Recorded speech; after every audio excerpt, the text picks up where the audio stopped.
Okay, everyone, welcome to the 11th episode of the ABC Hockey Show. Sorry we had a small hiatus just with games going on at different times. It's kind of hard to coordinate, but we are back. We are here to talk about two big events that happened specifically in the second round of the playoffs.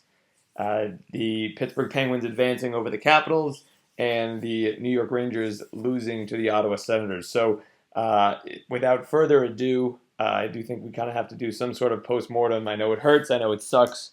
No one likes to do this, but let's kind of just review the series, how you thought it went. Obviously, not how you wanted it to go, Ben, but some of the either takeaways or just the different things that you noticed in the series.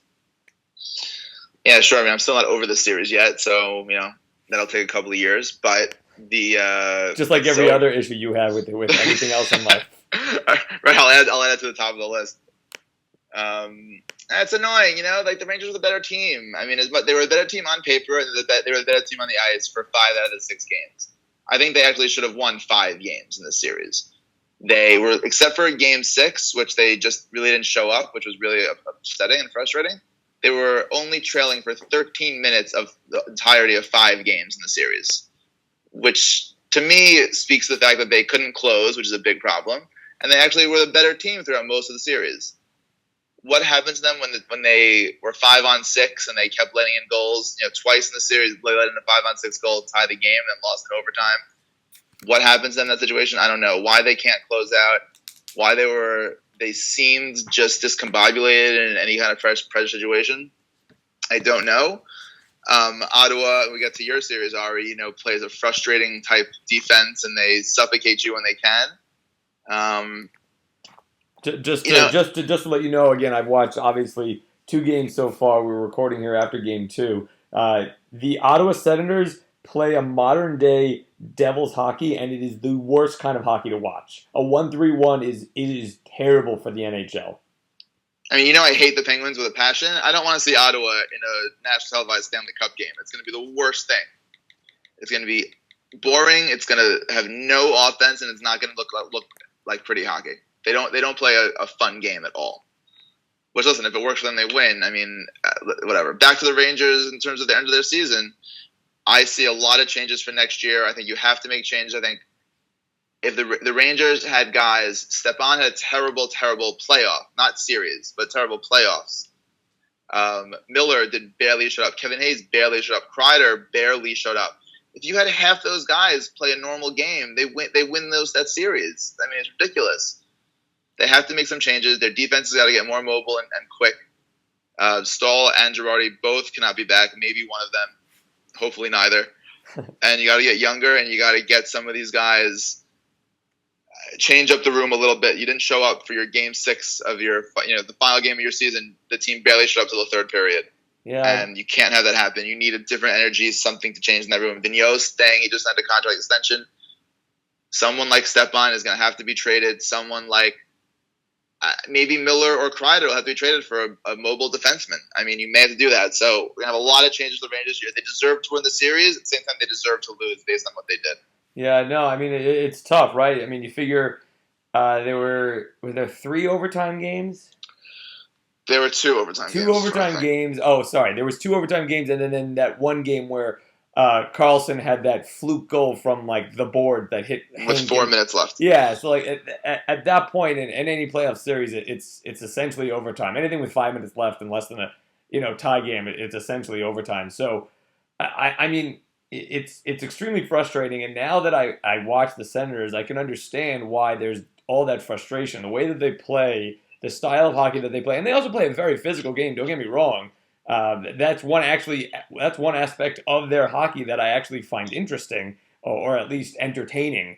Everyone likes to see a good big hit, and most of the hits, Stone's a little dirty and Neal's a little dirty, but most of their hits are just clean, good hockey plays, and you do like to see that. That's the aspect of the hockey you do like to see. The side that you don't like to see is this awful 1-0, 2-1 games and just zero offense from them. I mean, just, it's just not enjoyable to watch. And, when hockey is, I think these playoffs have been some of the best playoffs I've ever seen.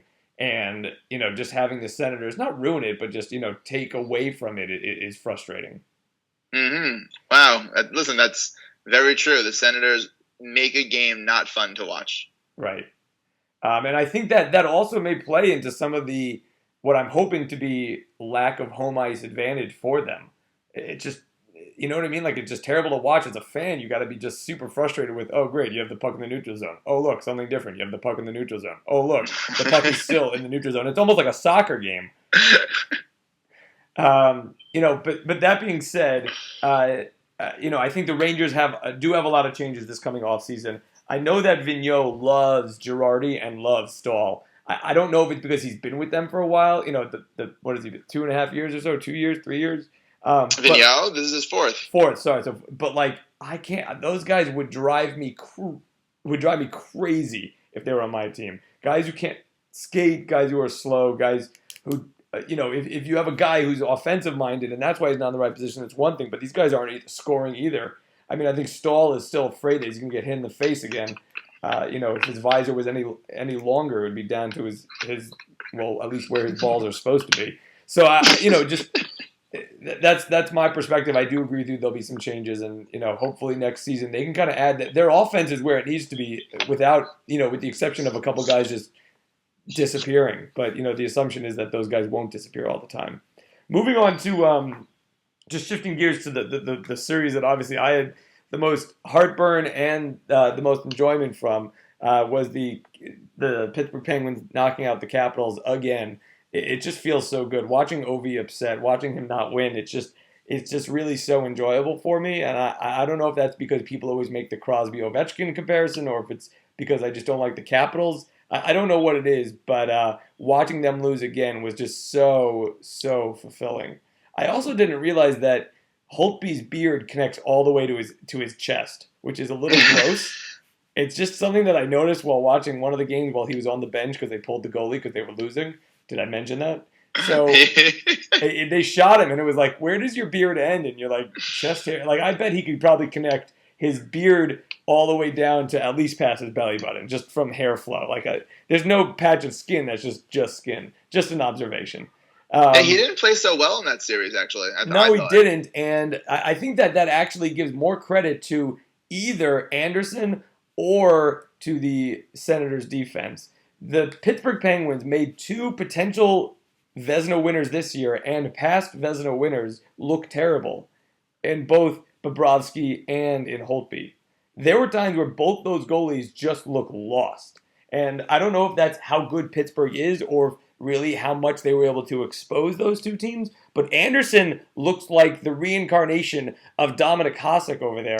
And I don't know if it's maybe the Penguins are tired. We did talk about a potential letdown after the Washington series, similar to the Yankees had when they beat Boston and then lost to Florida. We talked about that, but I'm not sure what it is. But the offense in Game 1 looked, to put it nicely. And the offense in Game 2, we had a ton of shots on net. We had a ton of momentum. We had a great span of about 19 minutes where Ottawa didn't even have a shot on net, but we still only came away with one goal. And again, I don't know if that's the system. I don't know if Anderson is much better than I thought he was, because I thought going into the playoffs, or at least of the remaining goalies in the playoffs, I definitely thought he was the fourth. I don't know, but they have been playing great D, and it's something that the Penguins are struggling with. Moving on to this series, I do think that I'm sorry. All right. Yeah. What do you think is going to happen to Washington now? It's a great question, and I think that they're at the point where they have to really reevaluate and say, look, we have a goalie who could lead us to the playoffs, a.k.a. Holtby, right? We're not going to be able to sign Shattenkirk. They're probably going to lose Oshie or this guy with an A. Actually, I'm blanking on his name. But they're going to lose a couple of key pieces, and I think that with they do have stuff to build around. I actually think that their best move right now is to trade Ovi. I know it sounds crazy. I know it's a little sacrilegious. But if you trade Ovechkin and you can get either some good draft picks, some young legs, let's say, I don't know, another centerman, someone who can kind of, help this team out on both ends of the ice. Because if you notice, Ovechkin is not on the ice for the PK. He's not on the ice when they have a lead with 8 minutes left. He really doesn't have all aspects of the game. He can score, and he can score with the best of them, but that's all he can do right now. So, maybe they trade him for a more versatile player. Like if you ask me right now, who would you rather have? Um, I mean, there's a lot of guys, but if you look at Anaheim and which of their guys would you rather have? Silverberg uh, and Kent. There's a handful On of guys. Sorry. on Anaheim, which Yeah. guys? But there's just a ton of guys that you'd rather have. Like when you look at the different teams and how well they're doing, it's just I don't know. I just don't see him as that elite player anymore, as opposed to who he used to be. So So Alexander Ovechkin this year, okay, 82 full. He played 82 games, 33 goals, 33, which is his lowest number since 2012 and 13. And he only had, I believe, if I remember correctly, 16 even strength goals this year, which is crazy. Now you talk about that, and you want to me that signifies kind of a downturn for him. Not that he's going to be bad, but he's not going to be a 50, 60 goal scorer. I mean, he's a big hitter. He skates around with power. He throws his body around. I think it's got to catch up to him. I agree. So this year he is signed through 2021, okay, at Yep. $10 million a year, and his salary cap hit is 9.5. It's terrible. I don't know how you trade him so quickly. Well, the problem is you're not going to get much back for him. But right now he is handicapping that team.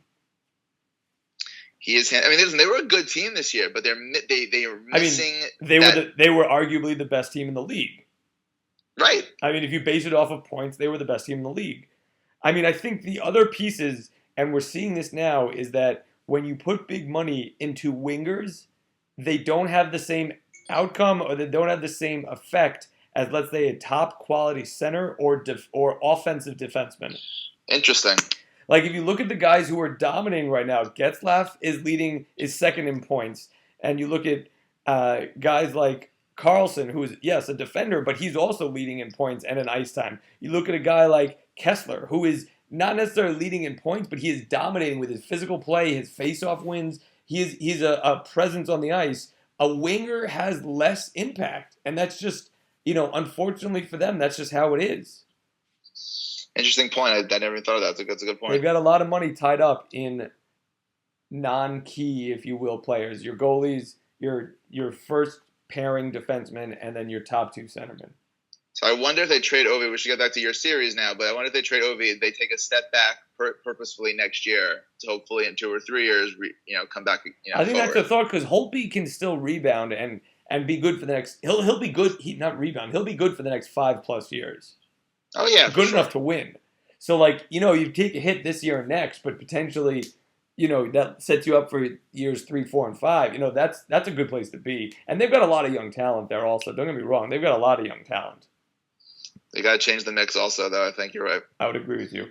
Moving on to this series, and there's some things that I see that this is really going to be my little. By the way, Carl Alzner, Alzner, yeah. Alzner.